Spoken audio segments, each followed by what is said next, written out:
समंदर के शफ्फाफ नीले पानी और एक अजीम रंगारंग सकाफत से सजी धजी ये सन टेम्पल की सरजमीन है।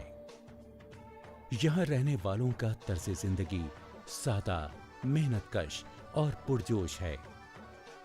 नायाब अनछुए अजायबात की तलाश यहाँ की सैर का हासिल है। ये उड़ीसा है और आपका इस्तकबाल है कोणार्क में। कोणार्क का जिक्र आते ही जहन तारीखी सन टेम्पल की तरफ मुड़ जाता है। ये मंदिर खलीजे बंगाल के साहिल पर वाक़ है। मंदिर को काला पगौड़ा के नाम से भी जाना जाता है। सदियों से यहाँ के किनारों पर उतरने वाले मल्लाह इस अजीम मंदिर में हाजिरी देते रहे हैं। यूनेस्को के जरिए आलमी आसार कदीमा का दर्जा पा चुकी ये तारीखी इमारत काले ग्रेनाइट पत्थर से तैयार की गई है। इस इमारत को 12 जोड़ी पहियों वाले एक खूबसूरत रथ की शक्ल में तैयार किया गया है, जिसे 7 घोड़े खींच रहे हैं। इस रथ को सूर्य भगवान की सवारी की अलामत माना जाता है। माना जाता है कि भगवान कृष्ण के बेटे सांबा को अपनी खूबसूरती पर बड़ा नाज था। इसी वजह से एक मर्तबा उन्होंने मशहूर मुनि नारद जी की मामूली शक्ल सूरत का मजाक उड़ाया था। नारद जी को गुस्सा आ गया और उन्होंने उस मगरूर लड़के से बदला लेने की ठान ली। नारद जी ने बदला उतारने की नियत से सांबा को धोखे से उस तालाब तक पहुंचा दिया जहां सांबा की सौतेली मां गुस्ल कर रही थी। इस बात की खबर जब भगवान कृष्ण को हुई तो वो बहुत नाला हुए और उन्होंने सांबा को कोढ़ी होने की बद्दुआ दे डाली। लेकिन बाद में जब उन्हें इल्म हुआ कि सांबा को नारद जी ने धोखा दिया था, तो उन्होंने सांबा को मशवरा दिया कि वो सूर्य भगवान की इबादत करें, इसलिए कि वही तमाम बीमारियों से शिफा देते हैं। 12 बरस की इबादत के बाद सांबा की बीमारी दूर हो गई। सूर्य भगवान से इजहार तशक्कुर के तौर पर सांबा ने फैसला किया कि सूर्य भगवान का एक अजीम मंदिर कोणार्क में कायम हो। इस तरह कोणार्क का सन टेम्पल वजूद में आया। अगरचे मौरखीन का ख्याल है कि इस मंदिर की तामीर 13वीं सदी में गंगा सल्तनत के राजा नरसिम्हा देव ने सूर्य देवता का आशीर्वाद लेने के लिए कराई थी। उड़ीसा में फन तामीर के इस अजीम तरीन नमूने को अजीम उड़ीसा आर्ट की बेहतरीन अलामत कहा जा सकता है। सूर्य भगवान के 7 घोड़ों वाले रथ के साथ रूहानी गुलूकार, ढोल, बांसुरी, जंगो जदाल और मोहब्बत करते जोड़ों की अलामत यहाँ उड़ीसा के फन संगतराशी का बेहतरीन नमूना है।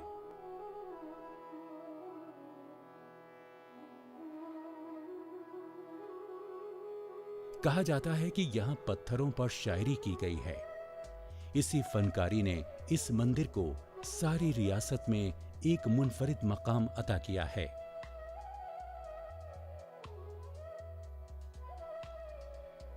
मंदिर के दाखिली दरवाजे पर 2 शेर पहरेदार की तरह विराजमान हैं।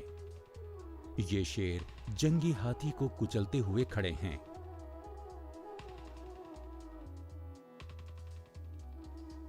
मंदिर दरअसल जमीन पर सूर्य भगवान की अलामत है।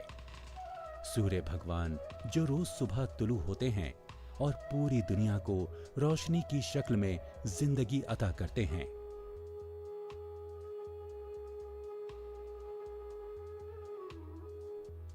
इस रथ के 12 पहिए दरअसल साल के 12 महीनों और 7 घोड़े हफ्ते के 7 दिनों की अलामत हैं।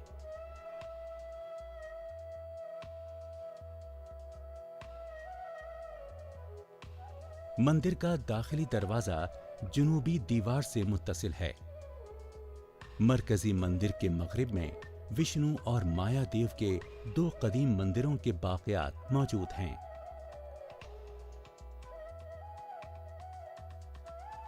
यहाँ वक्त के थपेड़ों से जो आसार बचकर अभी बाकी रह गए हैं, वो सभी अपने मखसूस फन तामीर की हसीन अलामत हैं।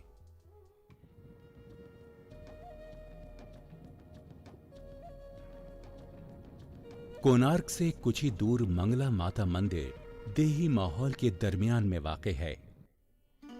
पुरी के भगवान जगन्नाथ की वालिदा मंगला देवी से मंसूब ये मंदिर उतना ही कदीम है जितना पुरी का जगन्नाथ मंदिर।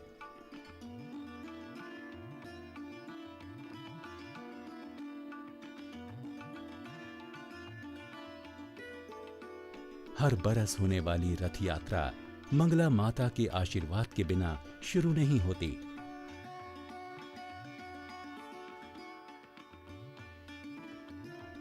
सैकड़ों मील दूर से सायरीन इस मंदिर में हाजिरी देने आते हैं और माता की बारगाह में नजराने पेश करते हैं।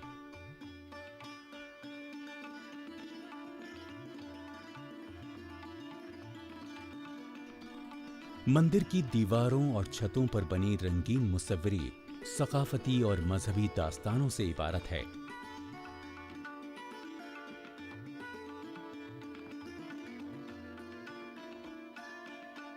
मंदिर की दीवारों पर रंगों की बहार इसे जर्क बर्क बनाती है।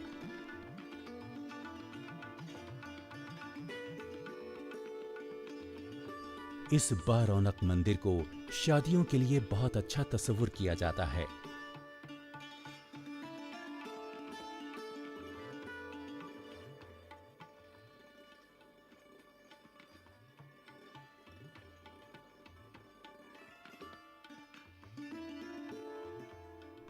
इसलिए यहाँ के पुजारी आए दिन जोड़ों को रिश्ते अज़दवाज में बांधते दिखाई देते हैं।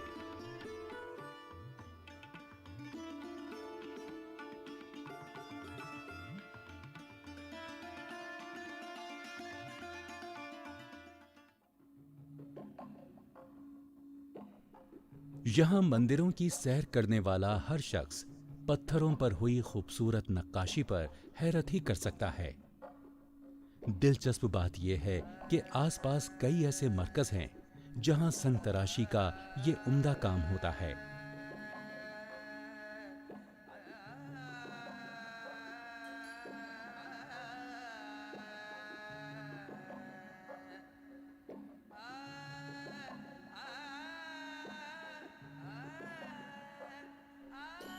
कोणार्क से थोड़ी ही मुसाफत पर खूबसूरत हरियाली के वस्त में वाक़े बालघई संग तराशी मरकज लायक-ए-दीद है। उड़ीसा के बहुत सारे कारीगर अपनी रिवायात को बरकरार रखते हुए इस काम में मसरूफ हैं। इन्हें इस बात पर फख्र है कि इनका ताल्लुक उसी नस्ल से है जिसके बुजुर्गों ने बेनजीर संग तराशी करके मंदिरों की सजावट की थी, और वो उस विरासत के अमीन हैं जो वक्त के इम्तिहान में कामयाब साबित हुई है। मंदिरों की खूबसूरत आर्ट के लिए मशहूर उड़ीसा आज भी हिंदुस्तान में संग तराशी का मकबूल व मारूफ मरकज है।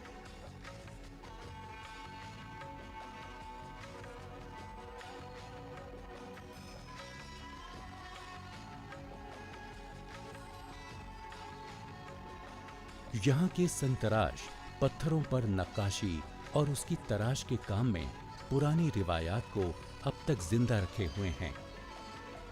ये कारीगर ज्यादातर मजहबी और देवमालाई मौज़ूआत पर काम करते हैं। संग तराशी में सरपेंटाइन नाम का नायाब पत्थर आमतौर पर इस्तेमाल किया जाता है। ये पत्थर अपनी नरमी के सबब संग तराशी के लिए बहुत मौजूद है और इस पर आसानी से नज़ाकत और तफसील के साथ काम किया जा सकता है। इंतहाई तवज्जो और मोहब्बत से तैयार होने वाले यहाँ के ये मुजस्समे अपनी खूबसूरती का जवाब आप होते हैं। एक एक फन पारे में फनकारों की कई कई दिन की मेहनत लगती है, इसीलिए इनकी खूबसूरती, नज़ाकत और कशिश बेमिसाल होती है।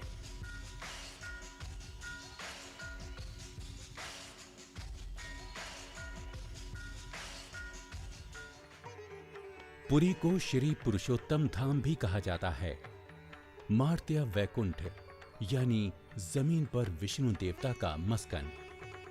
सालाना रथ यात्रा के मौके पर दुनिया भर के लोग यहाँ उमड़े चले आते हैं। उस वक्त ये शहर इंसानों के ठाठे मारते समंदर जैसा लगने लगता है।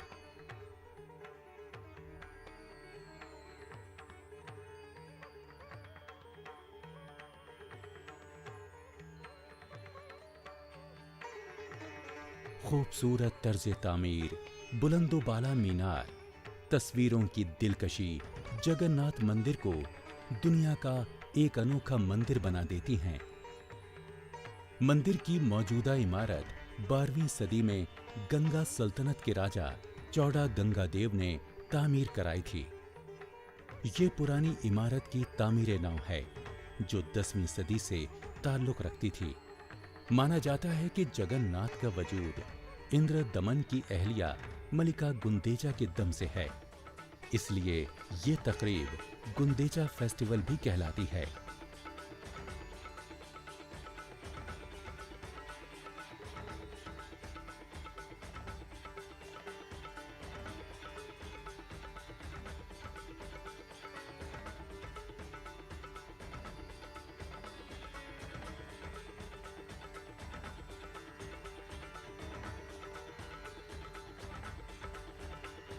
दस दिनों की इस तकरीब का आगाज श्री मंदिर या मरकजी मंदिर से होता है।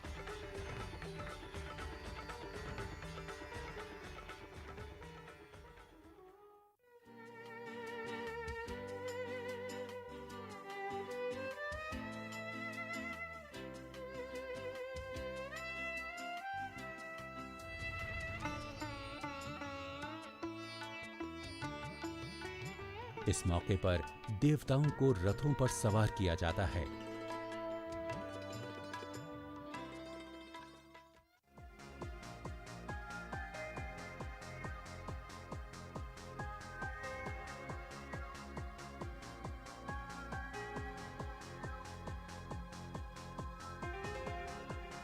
हर देवी देवता का मखसूस रथ होता है। जगन्नाथ का रथ नंदी घोष, बलभद्र का रथ ताल ध्वज और सुभद्रा का रथ देवी डालना कहलाता है। दीगर देवी देवता अलग अलग जानिब मुंह किए इन्हीं रथों पर सवार होते हैं।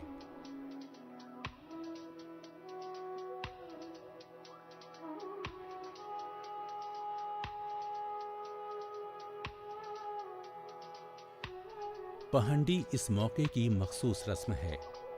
इसके दौरान देवताओं की मूर्तियों को गोद में लेकर बगैर रुके रथों पर सवार किया जाता है। रास्ते में देवी देवताओं को खास तौर पर तैयार किए गए खूबसूरत ताज पहनाए जाते हैं।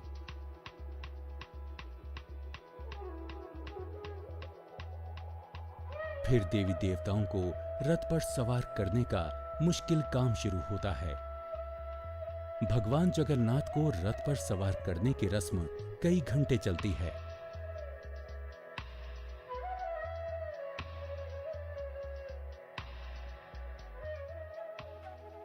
रथ के चारों तरफ जमा अकीदतमंद मजहबी गीत गाते हैं और रक्स करते हैं।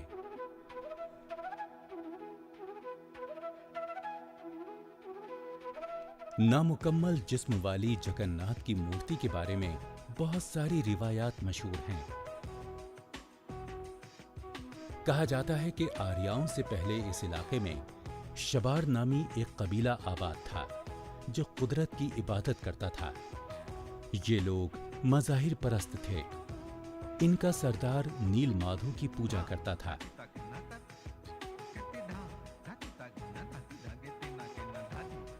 पुरी के राजा इंद्रमुनि ने इस सरदार से नील माधव देवता की एक लकड़ी की मूर्ति हासिल की और उसे मंदिर में भगवान जगन्नाथ के तौर पर रख दिया।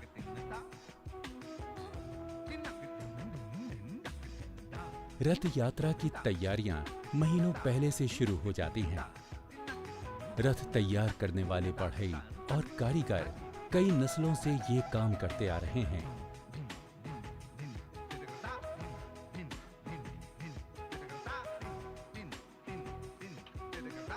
ये तीनों रथ हर साल तैयार किए जाते हैं और जिस लकड़ी से बनाए जाते हैं वो दसा पल्ला के जंगलों से लाई जाती है।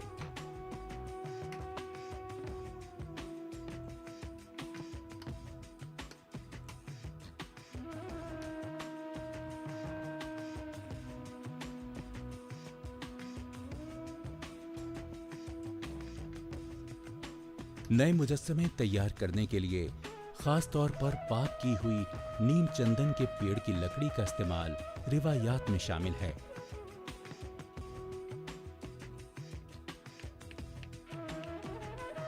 इस लकड़ी को, जो दारू कहलाती है, बेहद इज्जत व एहतराम के साथ मंदिर तक लाया जाता है। इस यात्रा में शामिल होने वालों का जोश व खरोश देखने के काबिल होता है। इस जश्न में शामिल होना एक अनोखा तजुर्बा है।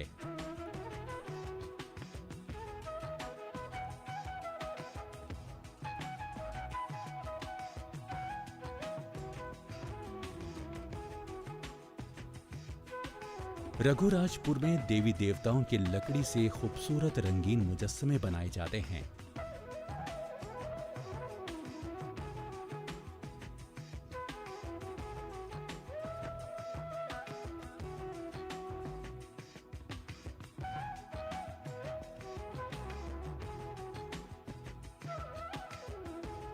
यहाँ के फनकार भगवान जगन्नाथ की मूर्ति को रंगीन शक्ल देते हैं।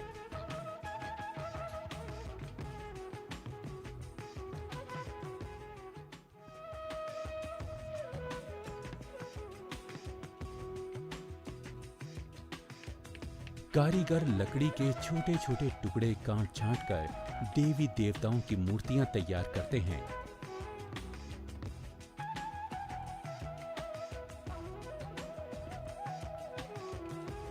फिर इन पर तेज और चमकदार रंग किया जाता है।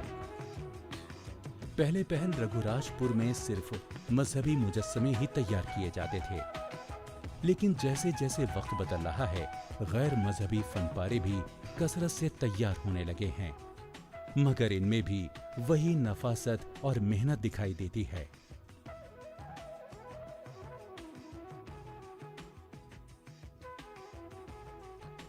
यहाँ रहने वाले या तो तजुर्बेकार फनकार हैं या फनकार बनने की कोशिश में लगे हैं। जिधर देखिए उधर फनकारी ही नजर आती है। रघुराजपुर में रहने वाले अपनी तख्लीकी सलाहियतों का इजहार करने में माहिर हैं।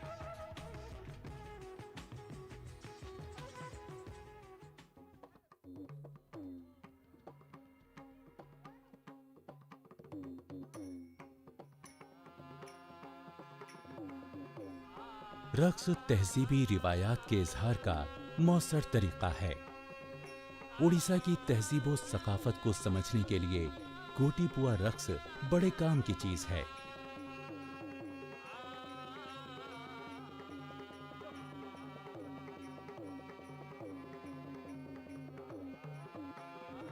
उड़ीसा का क्लासिकल ओडिसी डांस भी दरअसल इसी सदियों पुराने गोटीपुआ रक्स से निकला है।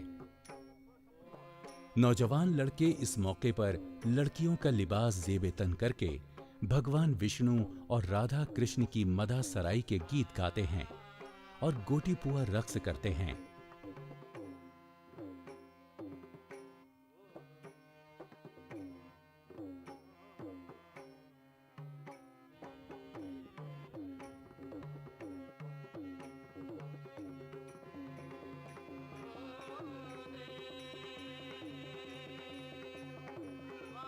आजकल के क्लासिकल ओडिशा डांस के कई गुरु भी नौजवानी में गोटीपुआ ही किया करते थे।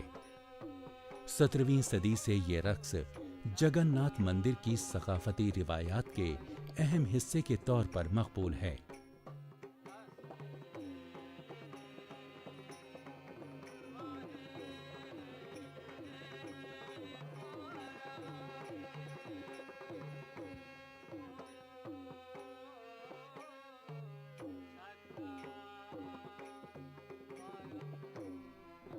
पहले पहल त्योहारों के मौके पर रात भर मंदिरों और मठों के आसपास राधा कृष्ण की भक्ति के गीत गाते हुए गोटीपुआ रक्स होता था।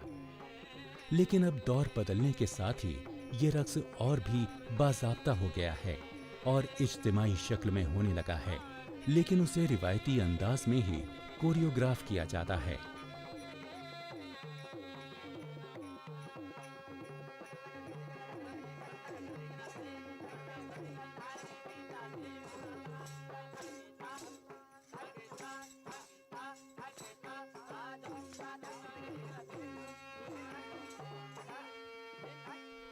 दोसाई भुजा गोटीपुआ ओडिशी नृत्य परिषद ने इस दम तोड़ते फन को दोबारा जिंदा करने में नुमाया किरदार अदा किया है। गुरु माघोनी दास ने अपने गुरु की तरबियत से इस दम तोड़ते फन में नई जान डाल दी है।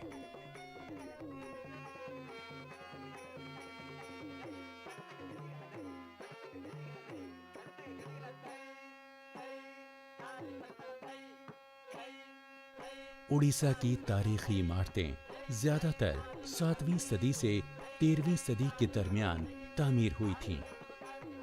ये इमारतें सयाहों की तवज्जो का हमेशा से मरकज रही हैं। यहाँ की कलीदी इमारतें गंगा सल्तनत के जमाने में बनी थीं, जिन पर खूबसूरत नक्काशी पाई जाती है। आज भी ये इमारतें उड़ीसा के हुस्न, तहजीब और अजीम विरसे की आईनादार हैं। उड़ीसा की हर तारीखी इमारत की अपनी अलग तारीख और रिवायत है।